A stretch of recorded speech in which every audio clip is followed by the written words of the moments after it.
ധർമ്മ പ്രമാണം. ധർമ്മപ്രമാണ വ്യൂവേഴ്സിക്ക് ഒരിക്കൽ സ്വാഗതം. ആദ്യ ഇപ്പോൾ ചിലയിടത്തിലെല്ലാം മഹാരുദ്രം നടക്കുന്നത് പെരുമയ്ക്ക് വേണ്ടി നടത്തപ്പെട്ടവാളും இருக்காள். இது இந்த மகாரதத்தில் 121 பேர் ശരിക്ക് ஜபம் பண்றாளா? இது எப்படியா இருக்கும் சார்? இப்போ மகாருத்ரம் இல்லை அதிருத்ரம் இதெல்லாம் இப்போ சொல்கிறது வந்து வெறும் ஒரு ஷோ ஆயாச்சு. நிறைய இடங்களில் பொறுத்த நமக்கே சங்கடமாக இருக்குது.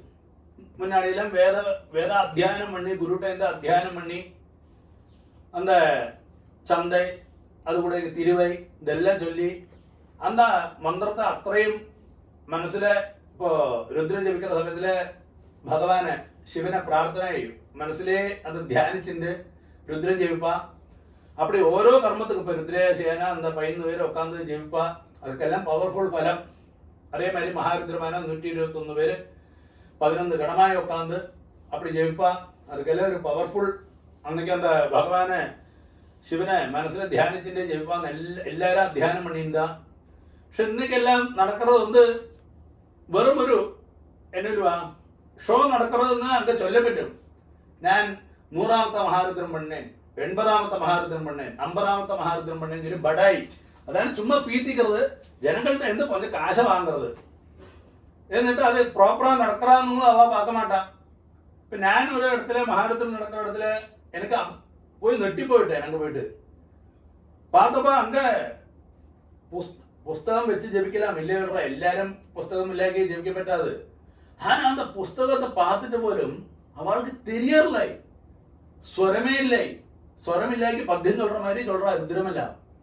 അപ്പൊ ഇതെല്ലാം ഞാൻ കേൾക്കുന്നത് ഇതെല്ലാം എന്ത് കേൾക്കും? ഇപ്പടിയെല്ലാം മഹാരുദ്രം അതിരുദ്രം നടത്തണം. ഇവിടെ ഭേദം 11 പേര് നല്ല വൈദികളെ കൂട്ട് 11 നാളേക്ക് നടത്തിനാൻ പോലും 11 വൈദികളെ രുദ്രേശ്വരി 11 നാളേക്കോ അല്ലെ 11 മാസമായിട്ടോ നടത്തിനാൻ പോരും. മഹാരുദ്രത്തോട് വരം താൻ.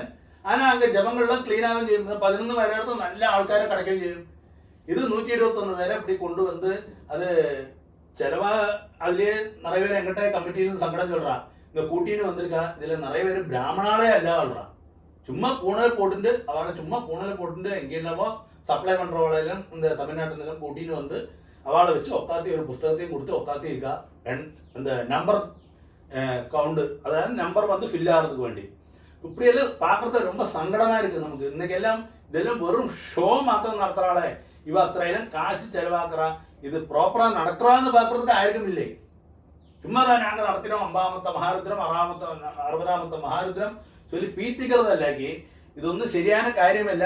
എല്ലാം ആലോചിക്കേണ്ട കാര്യങ്ങൾ മാറിയാച്ച്. മാത്രമല്ല ഇതെല്ലാം പാത്രത്തെ கொஞ்சம் വിവരമുള്ള വെള്ളം, അതായത് ഇപ്പം എല്ലാവർക്കും നോളേജ് വന്നാച്ച് വെള്ളം പാത്രത്തെ അത് കോവിലിക്കേ പോകാൻ മാട്ടാ. പിന്നെ അപ്പോൾ അതെല്ലാം നമ്മൾ മാറ്റേണ്ട കാലം അതിക്രമിച്ചാച്ച്. അതാ ഇന്നത്തെ കാലത്തുള്ള അത് ആചാരം.